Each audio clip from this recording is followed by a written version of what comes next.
নমস্কার বন্ধুরা, আজ এসেছি সাঁচি স্তূপে। ভোপাল শহর থেকে 30 কিলোমিটার দূর। ভোপাল স্টেশনে নেমে আপনি অটো করে অথবা যে কোনো গাড়ি ভাড়া করে এখানে চলে আসতে পারেন।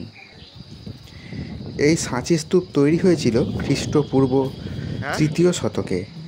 সম্রাট অশোক এটি নির্মাণ করেছিলেন। এই সাঁচি স্তূপ সুন্দর মনোরম পরিবেশ।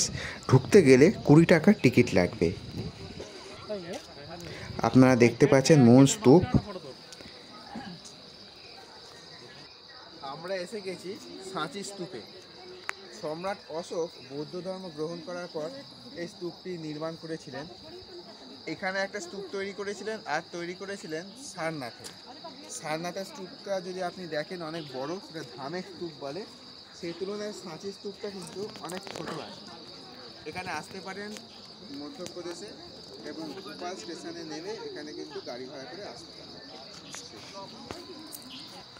সাঁচি স্তূপের আশেপাশে রয়েছে ভগ্নাবশেষ, যেগুলো বৌদ্ধ বিহারে। এখানে বৌদ্ধ ভিক্ষুকরা থাকতেন।